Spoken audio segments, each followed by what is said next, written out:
Hey guys, welcome to your very first Photoshop lesson.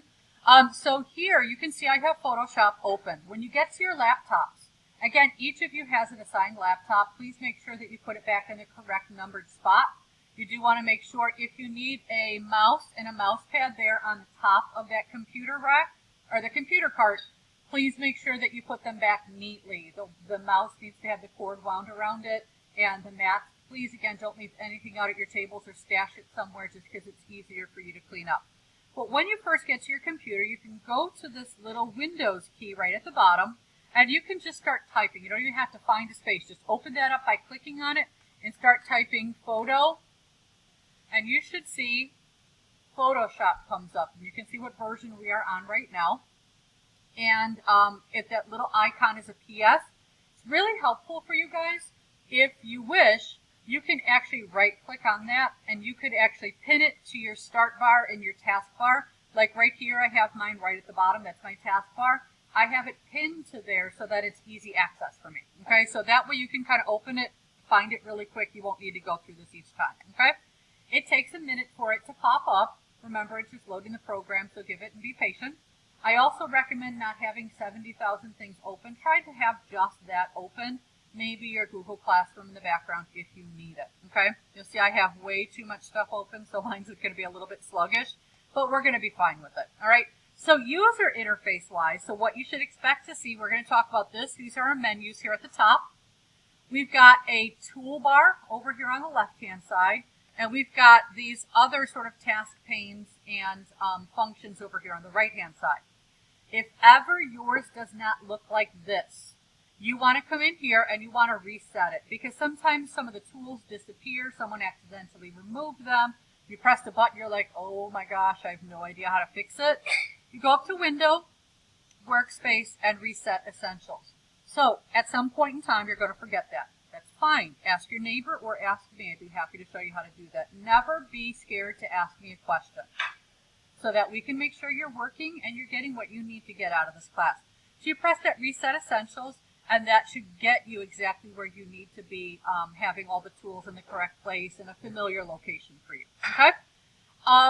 You'll also see that I've got an empty window in here because I have nothing open.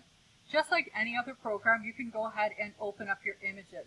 You will have to download an image from your Google Drive if you have them saved there in order to use it in this program. So you're going to go ahead, go to Chrome, find that image that you need, download it, and then use it from your computer.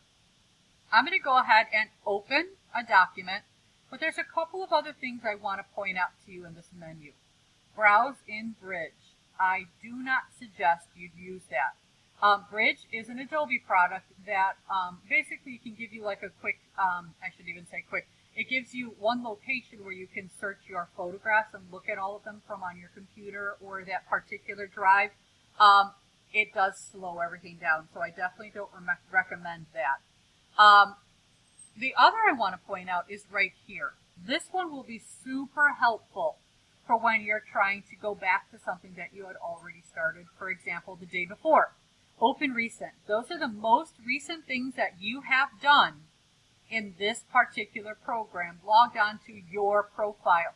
So if I'm logged on as me, I'm going to see my stuff. But if I'm logged on and you log on my computer, you will see none of this because these are the things that I opened up, okay? 0 is the most recent thing, all the way down to here where it's 19. You can see I have one eagle. So the most recent thing I did, if I click on it, will open up a simple little project I was working on for some teachers. And this is basically what our schedule looks like. And so I worked on that. Photoshop works in layers. So just like a cake or a sandwich, you start, let's go with a sandwich. You start with a piece of bread. If you start a sandwich without bread, it's not a sandwich. So I started with a piece of bread, and that bread is my lowest layer. In this case, it's a black layer. But that one's hidden because I have another layer on top of it. I know it's hard to see. Let me see if I can get to a larger thumbnail. Okay, there we go. You can see a little bit better. I'm going to stretch this pane up a little bit just so we can see a couple of these. Again, I had it all black, but then I'm like, you know what, a space background I think would look good. So that's like maybe my mail I covered over that piece of bread with some mayo. I hate mayo, but you know, we'll use it for this purpose. If I turn that layer off, oh, sorry, let me scroll to the top. I merged everything onto one layer, so that's why I'm not seeing the changes. All right, if I turn that layer off, that's what it looks like. So there's a little eyeball on this left-hand side that allows you to just turn the layer on and off to see it or not see it, which is really cool because it's like trying on a piece of clothing virtually, like on your iPad. You know, they have like these hairstyle apps where you can try on new hairstyles or eye colors. It's the same thing. So I can turn it off. I haven't deleted it. I haven't changed it. I just turned it off temporarily. If I move upward, you can see right here, I've added in a bell schedule. I've added in another. I've added in some text in here. I've added in a bunch of different things, including some effects. You're not going to be doing a lot of those right now. Those will probably be things that'll come later. But in starting a photograph, I can go ahead and file open. And I'm going to go ahead to, I have a file called Jen's Pictures. Everything's going to be really sluggish, so I apologize in advance. And I'm going to go ahead and pick a photograph. Let me just pick this one, okay? And I'm going to open it. So once it's open, you can actually see that I have two documents open now. So I've got the first one we were just looking at, and I've got the second one being the one that I just opened right now. So this is my actual photograph, okay? So at this stage, I have one single background image. If I refer back to this one, I want to remind you that everything that goes above this, just like on a sandwich, let's say I put a piece of lettuce next, then I put a piece of cheese, and then I put a piece of turkey, then I put a piece of ham, then I put a piece of cheese. Everything covers over the next. So if I use Swiss cheese with holes in it, I'm going to see what's underneath it. I can see that turkey underneath it. I'm so sorry about that background noise, you guys. It's really important to know that Photoshop does work just like that. So if I'm turning off these layers, this checkerboard pattern means it's transparent. I can see through it. I can, if I print it, nothing will print in those areas. If I put something underneath it, it's going to show. So again, Photoshop does have some transparency areas, okay? So as I begin on my photograph, the very first thing I want you to do is a keyboard shortcut. We're going to hit the Control key, hold that Control key down, and tap the letter J. That will be constantly reminded as you guys are going. So Control J, what did it do? Copied my layer. So if I'm making changes to this layer, I can then turn it on and off and I can see what I did. Because at this point, we're not going to be we're going to be doing changes directly to the image instead of using adjustment layers. And I'll explain some things about that later, okay? So in here, I'm ready to adjust it. There's a few places I want you to look, a couple of my favorite things that are probably some of the easiest things to begin working with when you're adjusting a picture, but they all fall under this image. So if I go into image right at the top, I've got adjustments, and then I'm going to be using two that are really, really important to me personally. I love using levels and hue and saturation. Those are two very important ones. And the first one I go to is my levels. The levels will open up this little box, and it's called a histogram. This is the distribution of value inside of this image on this particular layer. So right here, the white value, you can see it's very, very little. It comes down all the way over there.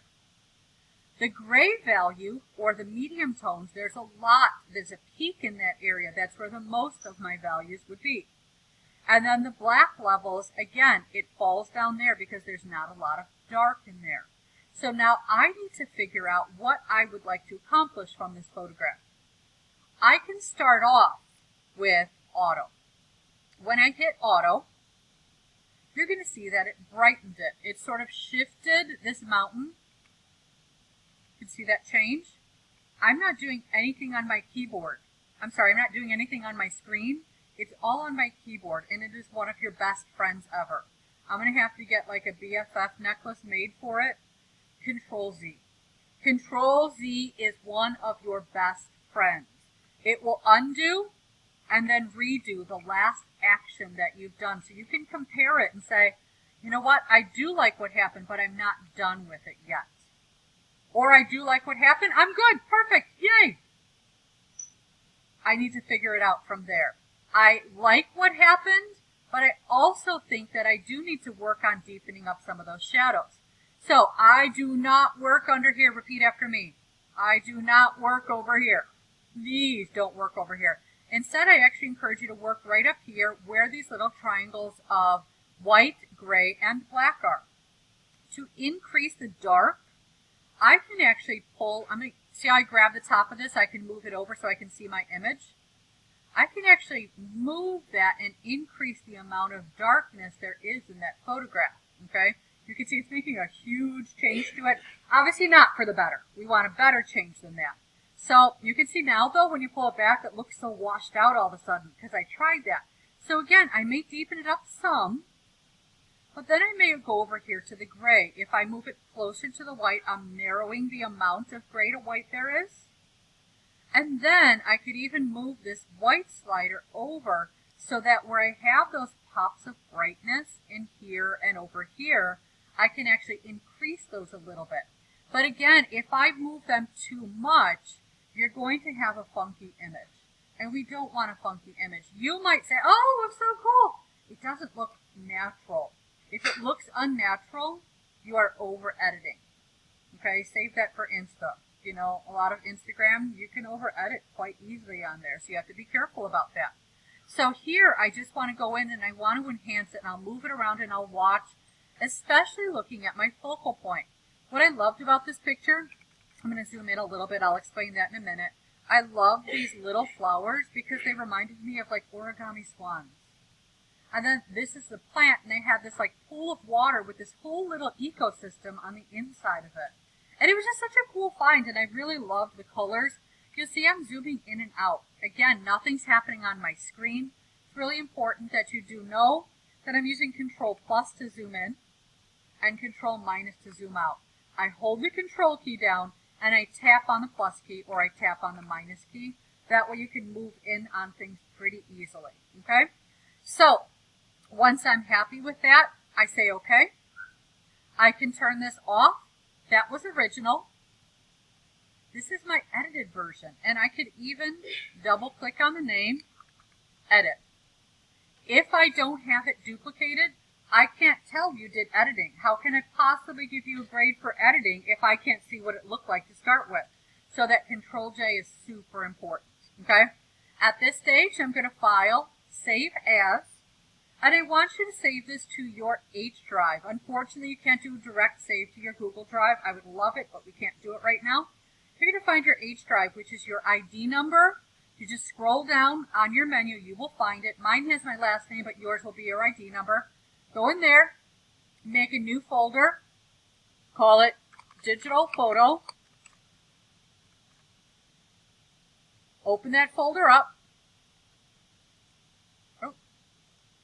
Sorry, I'm having some struggles right now, obviously. And then I can go ahead and name this. If I wanted to, I can call it, Edit Flower 1. I could even put a folder in here, Beginning Photoshop. Stay organized to start with. It will help you out later on tremendously. Okay? At that point, once it's all saved, you're going to want to upload that as evidence of work to Google Classroom as one of your first edits. So again, a quick review because I'm almost out of time. Open your image, Control J to copy, and then you're going into, Image, Adjustments, and Levels. I did forget to mention Hue Saturation. I will do it really quickly. I never touch this. Don't touch it. You can saturate it just a little. Please don't go obnoxiously out of line with that. It looks, you can see it there. I'm on the wrong layer. It looks horrible, okay? And then Hue, I can switch and swap those colors over just a tad. Again, you'll notice none of the changes happened. I was on the wrong layer. Make sure that layer is active. And then again, Image, Adjustments, Hue Saturation. Let me show you.